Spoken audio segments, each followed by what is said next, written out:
Good morning, everyone. Good evening, good afternoon, wherever you are, and welcome to the Weekly Energy Boost. My name is Elisheva, and I'm here this beautiful 2021 morning with David, and we have a special guest who I'll introduce shortly. Today is our fourth and final episode on the topic of relationships, which by far has been the most in demand, the most questions, and I think today's show specifically, over the years that we've been doing the podcast, we've had more questions that need to be answered in today's show than any other episode beforehand. We are going to be talking today about toxic relationships, how to assess, how to recognize, how to deal, and how and when to get out. The Weekly Energy Boost. What a great topic. But, right, this is so essential. Weekly Energy Boost is a podcast. We're available on all platforms, and our goal is to provide our listeners with the best strategies, the best perspectives, and the most powerful wisdom on how to navigate our daily lives. We use the slant of the energy of the week or the energy of the month to filter that wisdom to you so that you not only have the ability this month when our relationships need our attention to practice what we're talking about, but that wisdom and those lessons can last your entire life. And for that reason, today's guest on the show is Tanya Helfand, who is what's called a matrimonial lawyer. I guess I love that. On the street, we would call that a divorce lawyer. Well, she practices in New Jersey. She has a fabulous book out called 20, I'm going to get it. It's on my phone. 20 great tips for successful divorce. And as such, Tanya is also a longtime student of Kabbalah and brings everything that she does. So we're excited to have Tanya's perspective and hear from her on today's show. How do we want to start? This sounds like it's going to be you're in charge of our Kabbalah 1, 2, and 3 curriculum worldwide. I think you and a team of people. This should be like in Kabbalah 1, a toxic relationship class. I know it doesn't sound like it's positive, but I think the best way to avoid a toxic relationship is to talk about it. Well, I think we also have to distinguish, and Tanya will get to speak to this as well. There are some relationships you can't get out of.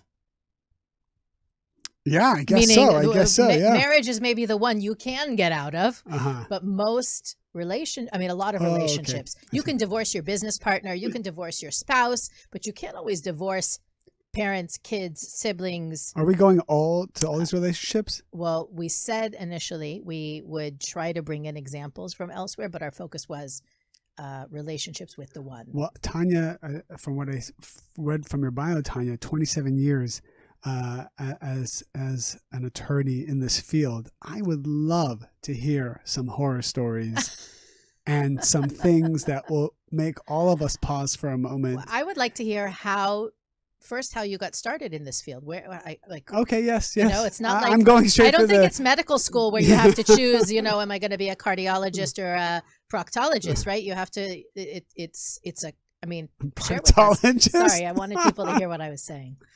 All right, go for it, Tanya. All right.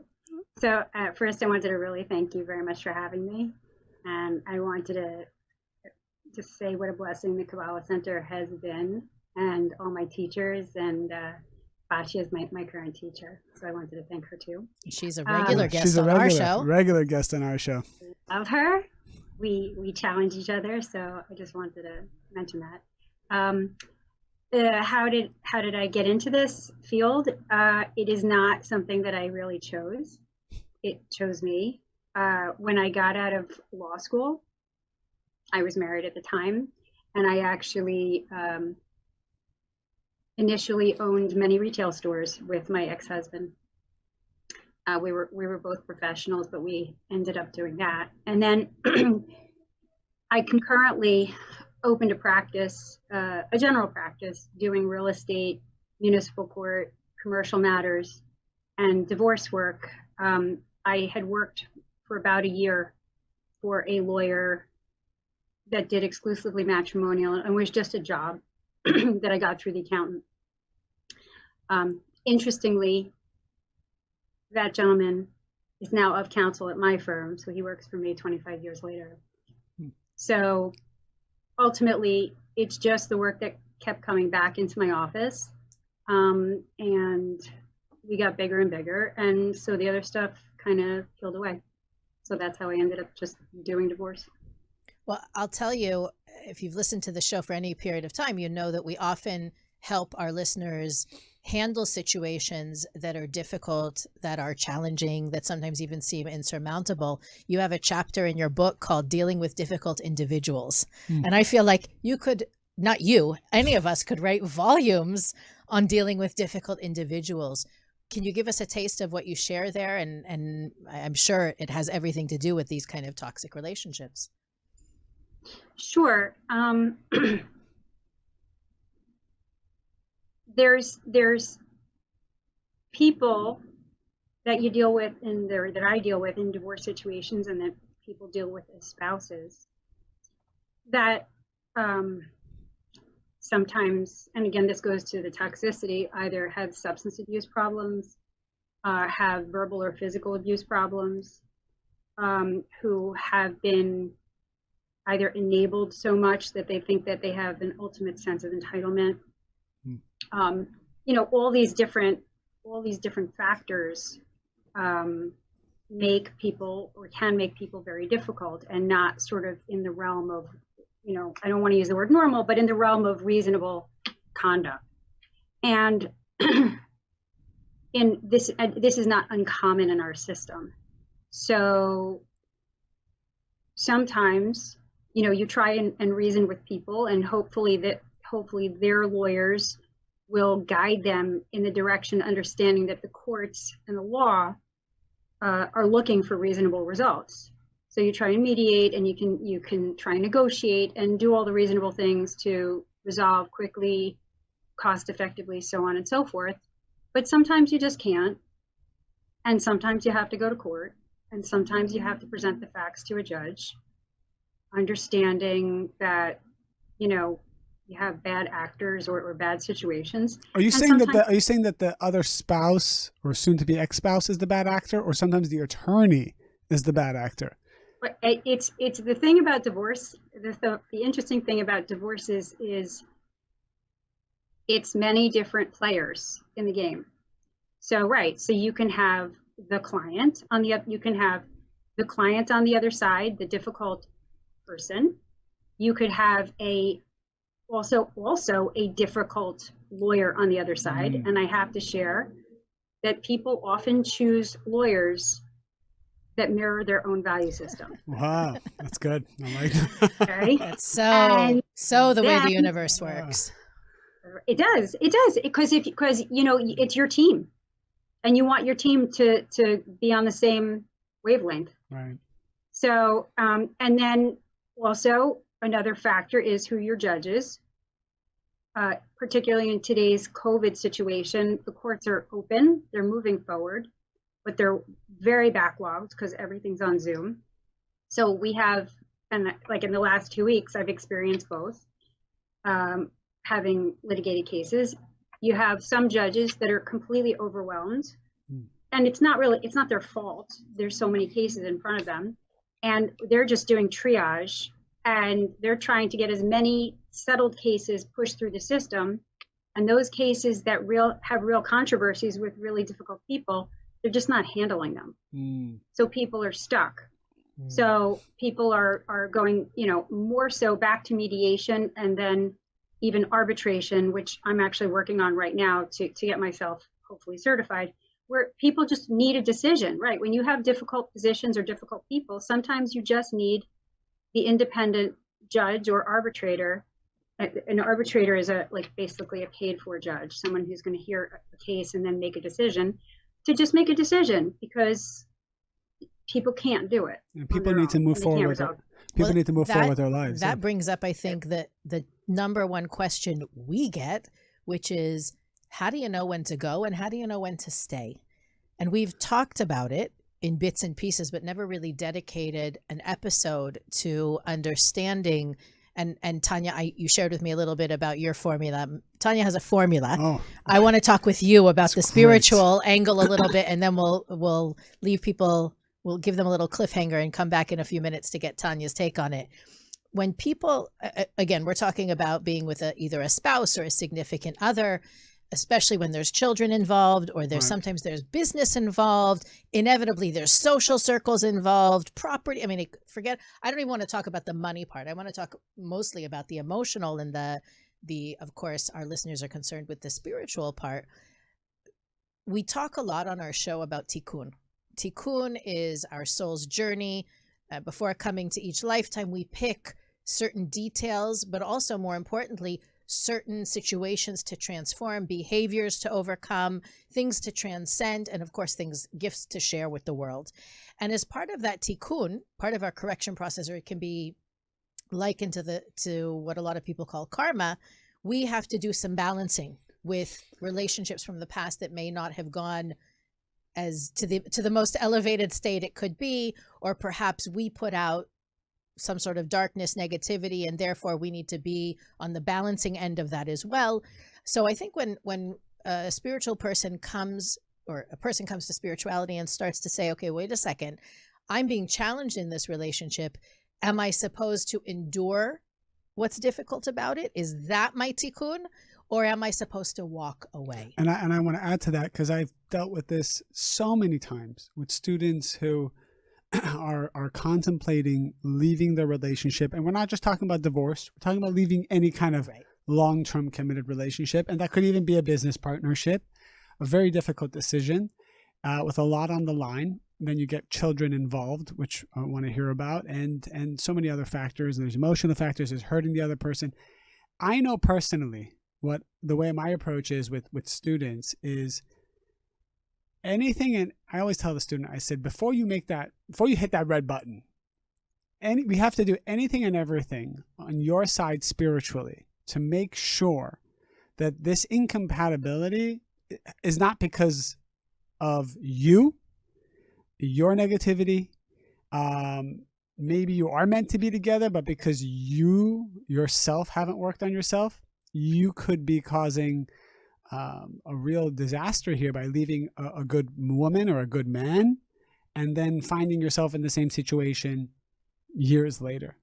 So my approach always is that red button called divorce or separation has to be the absolute last thing you do after you think you've done everything spiritually, physically, counseling, you name it. We got to throw everything at it. So at least in the eyes of the upper world, you have made all the effort and shed all the ego you can until really it's just a compatibility issue. And that circles us back to episode 1, where we talked about how relationships are not the purpose, they're the means. Mm-hmm. They're the means to our fulfilling our purpose. They're the means to our becoming like the creator that David talks about in every other episode. He didn't talk about it in the last week, so I'm making sure we hit that button. But the idea, I think that the biggest incentive is if you don't do that personal audit on yourself, that you know beyond a shadow of a doubt that you've done your 100% to make sure that it's not on you. If you don't, you will have some repetition of that relationship in your next relationship. Right. Because the purpose, there may be 2 people in the relationship and you can only own 100% of your 50%. That's what David's saying. You own it 120% of your 50%. Obviously, you can't control the other person or make them. I always say, if you think it's hard to control your husband, try controlling your ex-husband. The goal is that you will recognize that the relationship is there for your growth and for the other person's growth, and you're not running from the growth. Mm-hmm. That's what David's saying, because the growth will chase you. It'll chase you to the next town you move into. It'll chase you into the next relationship you go to. It'll chase you to the next job you go to if you don't personally, internally resolve what that relationship is trying to elicit from you. And now I want to hear Tanya has a mathematical formula on how to know whether it's time to stay or whether you need to stay or go. So I'm going to just throw in 1 or 2 other thoughts, if that's okay. Sure. Based on what you guys said. So first of all, I just want to share, I believe in marriage. I've been doing this for so long, and a lot of divorce lawyers, I think, and people become cynical. I'm not. And I also counsel my clients who come in when I hear that there's really a possibility of them being together. And I've sent people to marriage counselors many times before allowing them to continue with me to give it a whirl, because there's definitely indicia indicating that there's a possibility for it to work out. So that's my belief system to begin with. Most people do not get divorced because it just, the relationship just sort of fizzles. Most people, I would say, or at least in my personal experience, get divorced because of serious issues. Most people don't want to be divorced. Most people look at it as sort of a failure, at least initially. And so I would say most cases there is abuse, infidelity, substance abuse, financial abuse, any number of different things that are identifiable. It's not just, we don't get along. And in terms of when to get out, again, I'm talking serious cases, and have very few cases that aren't very serious. When you really hear people's stories, people get physically ill from it, or so uncomfortable about going home on a daily basis. There's real hardship.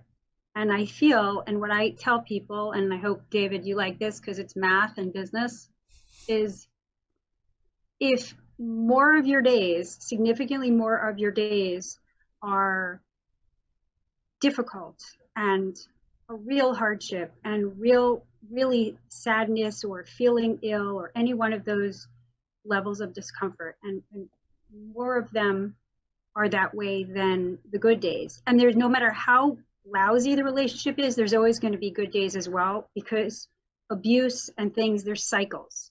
So, if the notorious cycles are somebody abuses you and they apologize and they buy you something, whatever it is, whether it's physical abuse or some other problem. Or maybe the spouse goes on a business trip and you have a week of happy-go-lucky. Exactly. So it's never going to be 100% one way or the other. But if it's mostly lousy, most of the time, I think it's time to make your life better.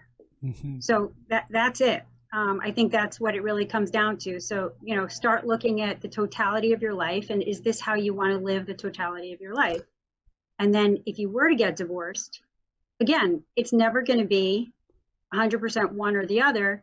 But now, can you switch it, say 80 lousy, 20 good, to 80 peaceful and calm household for yourself and your children?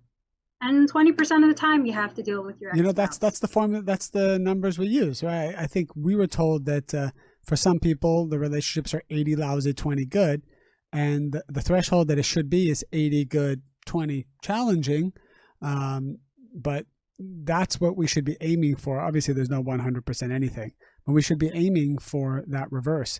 So, Tanya, question for you. I think what really gets complicated for people is when there are kids involved, and there's two camps, two belief systems, which is stay in a lousy relationship, protect the children. I have my theory about that. Or let go of the lousy relationship, assuming that, it's not very abusive or whatever. It's kind of like let go of the lousy relationship, and because that's better for the kids, not to be in not to experience a toxic relationship. And of course, those parents that it's very problematic, they know they need to divorce. That's one thing. But I'm talking more about people who just aren't happy. Maybe they're two good people who live parallel lives but don't live lives together. Right, like ships in the night, parallel lives. Just maybe they're not in love. Their intimacy is gone. They want to move on. They want to find something that's exciting. Some people say they want a spiritual relationship, which I also beg to differ, that they think that they can't find spirituality inside their current one. But what have you seen when it comes to children and the decisions people make around divorce? And do you have advice about that? So this is, I find, to be the most important issue when people are considering divorce, is the importance of the children and trying to do the best by them as parents. And what I try and convey to people is the importance of putting yourself in the children's shoes. Particularly in a situation, for example, where you mentioned where we're not having serious safety issues. So just to go back a little, if you're having an issue where the other spouse has a mental illness that could be a serious problem, an alcohol or drug abuse issue, or some other abuse issue that is a danger to the children, that's something that a parent has to step up and protect the child from that, notwithstanding the natural love. So children just love both of their parents, right? They just do. That's the way it is. So when making a decision, if the children, are living in a toxic household, then it's probably better for the parties to split up and live in two peaceful households. And the more that they can cooperate in terms of the parenting and not have anger, fighting, and animosity, it makes the kids' lives easier. The studies always show that children are quite resilient, particularly when they're younger, to the shift to divorce. Sometimes, and I actually did a whole research paper on this separately once, investigating it outside of my field, where all kids want to know is that they have freedom to see both of their parents. It doesn't have to be 50-50. It can be 50-50. It could be 30-70. Just a nice pattern where they know where they're going to go, what they're going to do, what their life is going to look like, and that they have strong time and bonding with each parent, and that they're not going to be subjected to constant fighting and bickering and being pawns between the two parents. Because again, studies show over and over, when you speak to the adults after they were children of divorce, that's it. They just don't want to be the monkey in the middle. They don't want to have to hold secrets. They don't want to have to play favorites. They don't want that extra burden. And it's not fair to put that extra burden on the children when they have to readjust their lives. Also, it's not a bad thing. They can do it. They can, it's life. And again, it might be better for them, but they need to focus on their school, their friends, their sports, their goals, and not have this extra albatross on them if it can be helped. So that's kind of how I ask parents to look at it. People do argue over things like, people say, well, I'm the one who gives the child vegetables and makes sure that they do their homework and so on and so forth. But, that other parent gives them, chocolate cupcakes for breakfast and lets them do their homework in their pajamas. Yeah. That's not an argument. That's not an issue. You need to pick your battles. Yeah, because that's something, because I get that a lot from divorced parents, which is my child goes home and there's no spirituality, there's no religion in that home, there's no special diet, like the rules are all broken. So then when the child comes to my home, they're not in the mood to follow any rules. It's you know what? That's who you chose to marry. That's the parents. That's the other parent. The parent, and kids just, it's okay whether they're together in the same house or in two separate households. Each parent has his or her own individual perspectives, and the kids will go back and forth and kind of choose what works for them. And kindness and love and support and ease of moving back and forward and cooperation is better. So those things, again, you really need to pick your battles, and they really need to be about safety. And inevitably, when one person points the finger at the other and says, he's wrong or she's wrong, I'm the better parent. Again, unless we're dealing with a safety issue or a mental health issue, it kind of almost always backfires. Wow. I've seen it over and over and over again. So you kind of need to just, which of us as parents is perfect? Beautiful. Alicia, you want to add something to that? Well, I want to bring back the listeners who are not facing divorce or not. Yeah, this is much broader than divorce. Kids. Yeah. There's always a question whenever we have a big decision to make. How do I know if it's right for me? Like you mentioned before, maybe the decision is gonna impact others, right? Breaking up with someone is not the only decision that impacts others that we might make, but breaking up with someone It could be a business partner and what's going to happen to the employees and what's going to happen to the assets. It could be, there's so many questions to ask. But when you know something is right for you, and this goes, speaks again to the conversation about what's best for the kids. When my decision that I know is best for me is going potentially negatively impact others, it often prevents people from taking that step. Yeah. How can we help our listeners? What can we share with our listeners to help them navigate those situations?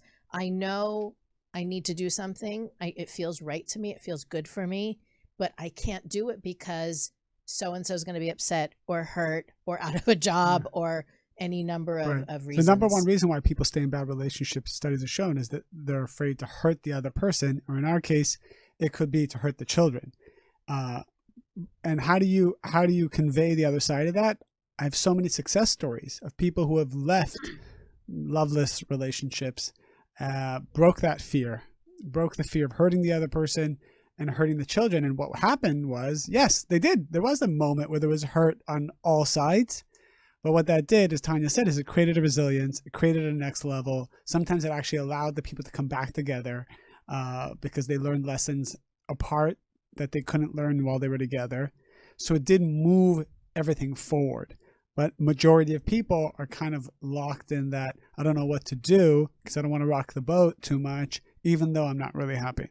Well, I also think that there is a phenomenon that takes place among those examples where the truth of the matter is the initial decision will hurt, but it's what's best for everyone in the long run. And that's really what I reflect back on people when faced with that question is, even though it may, ripping the Band-Aid off is always going to hurt, but at a certain point in the healing process, it's what's best for the wound. The wound needs air. Right. So when you look at those decisions, whether it's to walk away from a toxic relationship or any other difficult decision, chances are the impact you're afraid of having, the negative, whether it's going to be hurt or create some sort of lack or loss, perceived lack or loss, if the long term is going to be better, it's worth ripping the Band-Aid off now. Yep. Can we apply any of this to business relationships? Well, I was going to ask even a different question, which is people who aren't in a relationship, what are the most important things to look for, to watch out for, maybe to preemptively? Oh, that's where I was going to go next. Preemptively not enter a toxic relationship. Yes. Because I've seen so many times someone kind of falls in love with somebody else, and just because we've been doing this for a while, I'll talk to the person who was fallen in love for. I don't know how you want to say it. And within 15 minutes, I kind of noticed maybe there's some issues, right? Some unresolved issues that the person doesn't see. And why don't they see? Because they don't want to see it. They just want to kind of be in this relationship, whatever it is. And they're not really looking out for the warning signs and the danger signs. And maybe, Tanya, I don't know if you want to speak to that. What are some things that our single listeners or who are just... Let me tell you how I worded that question in my notes. Okay, please. What are some questions we can ask ourselves before going into a relationship, right? And I don't mean, should I have a prenup or not? I mean, even before the dating becomes serious, what are some questions we can ask ourselves to make sure that this person is in alignment with what we want in the long term? Yeah, and what are the danger signs? Yes. Go. All right. So,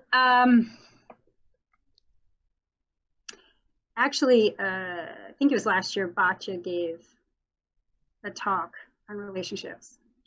And I thought it was super useful, this answer. And that is the importance of people having very open and honest conversations, real conversations before getting together or married or, into a serious situation. What are the issues to discuss? Hypothetically, money. How do you handle money? Do you believe in debt? Mm. Not do you believe in death? Do you believe in debt? Yeah. Debt, D-E-B-T. Yeah. Okay. I just want to make sure. Do you believe in savings? How do you, you know, people think like if you're dating for a year or so, you know everything about a person. You don't. And that's exactly it. And that, you know, and I think this is critically important, and I hope to have the opportunity to help in this regard, is that relationships are so important. You know, we educate ourselves to become professionals in our jobs and things like this, and what an important decision to have a relationship. And there's no training, really. I mean, the Kabbalah Center provides some lessons, and other religious organizations do, but I really hoped for it to be an educational program in colleges, because there's so much divorce. That's a good point. And and right, you need to have these bottom line questions or discussions. And look, obviously things can change, because you never know what those problems are that are going to arise. But things that people learn after the fact that really give them pause are how each one handles money. It's a good thing if each person understands that. Are there expectations to continue to work, you know, when children are born or not? Sex is probably a good discussion, you know, in terms of those things. Family values, religion.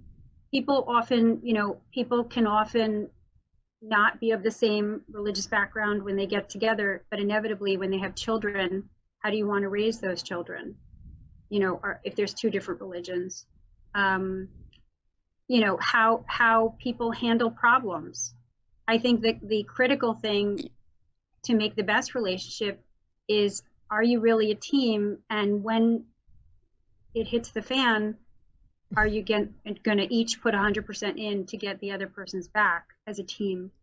I think the greatest problems occur and breakdowns occur when something happens in a relationship, like everybody's life, whether it's a loss of a job, an illness, you know, financial crises, whatever, medical problems, and the other person either isn't supportive or can't handle it, or, you know, it's just not worked as a team. So that's where a huge fissure occurs. So all these discussions are really important, I think. This is so powerful, so important. And I almost think that, I think I've suggested this to people, that everyone who's about to get married should go to marriage counseling. I think people look at marriage counseling as a reactive thing to do. When it gets bad, we need to see somebody. I remember recommending this to a couple. I said, you guys should go to marriage counseling. Like, why? Things are good. I said, that's exactly why you should go. Because you do not want to use it as a reactive approach. Of course, Kabbalah is a huge spiritual dimension to it. I almost find it impossible to reach the highest levels of happiness and unity in a relationship without the tools of Kabbalah. That being said, you know, we're not marriage counselors. We don't sit there going through every detail of people's lives and trying to put Humpty Dumpty back together. So I think that people should learn about each other. There should be a fast track approach to learning about each other. And I've noticed when there's a third party in the room, things are said, things are shared, things are understood that you never can really understand just talking to the person directly. And this is, my mind is, it's mind-boggling to me that there isn't like, and whoever does this is going to be very successful, whether it's you, Tanya, or somebody else, but a 20-week course or 20 sessions. It's like a camp. It's like a boot camp. It's something that everyone who's engaged or about to be married or thinking about to be engaged, you got to go through this. And it covers everything from contracts to prenups to how to handle money to how to handle religion. A professional needs to probe you about everything you believe in, look for danger signs, warning signs, everything. And I think that would be a phenomenal approach. I mean, people prepare for basketball games more than they prepare. I mean, like how many plays we go through and how many scenarios we look at in a football game and a basketball. Coaching your little kid's soccer team, you probably prepare more than you did getting married to the wife of the child, of the mother of the child. So it's just crazy to me. We don't have an institution like that. It's kind of just roll the dice and go for it. I think because everybody's values are different. That's why it would be like, you could maybe come up with a boot camp for people who live here, or people Sure, with this that's good enough. background, or the, Yeah. it couldn't be an overarching, like, But it could be. But it also could be, because David, you just found your next startup.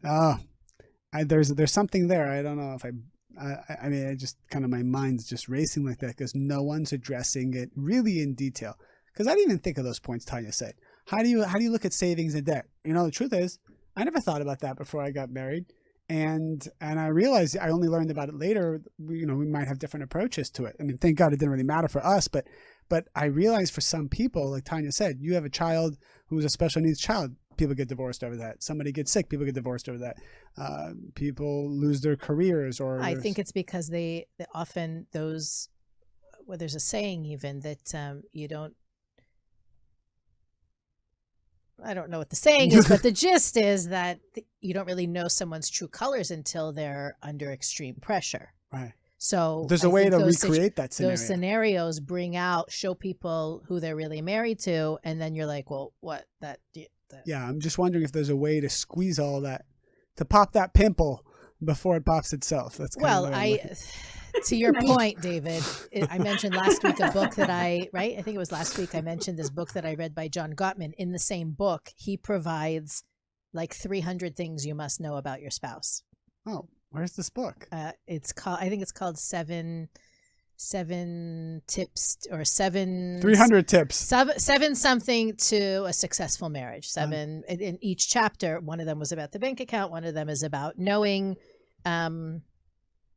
one another, that you don't really know your spouse. And if you really knew them, that's actually more, I think even there was in one of the Spiritually Hungry podcasts, I think it was, also Monica and Michael were talking about how, it doesn't matter if you know what your spouse likes on their sandwich, or what's more important. Anyway, it came up also. But before, I know we're starting to run out of time, and I really wanted to talk, because we have gotten a lot of questions over the years. I really wanted to talk about what to do, or how to navigate when you're in a relationship with someone that's, again, we identified that marriage is one, there is an exit strategy if needed, but there are relationships like parents, siblings, children, that are not necessarily as, not only easy to extract from, but socially acceptable to extract from. It's hard to avoid one family member when they're also related to the rest of your family. How, Tanya, actually in your book, I think you have a chapter also that's called something about dealing with distress, tips for dealing with distress. How can we help our listeners navigate those toxic relationships that are not divorce friendly? You're talking about like parents and children? As an example. Well, I mean, in family court, and that's where I practice, we have, for example, domestic violence court, where the only criteria is that you are a family member, or have had a relationship where there's a child involved. You don't have to be married, and you have to be over the age of 18. Both parties have to be over the age of 18. So we sometimes, unfortunately, get restraining orders against children and or parents who are really in a terrible situation. If it's toxic or dangerous, certainly, boundaries are necessary. If it comes to actual violence, as I said, the courts do this frequently, unfortunately.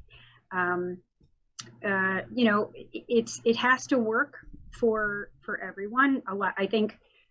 What is it? You don't have to love your parents.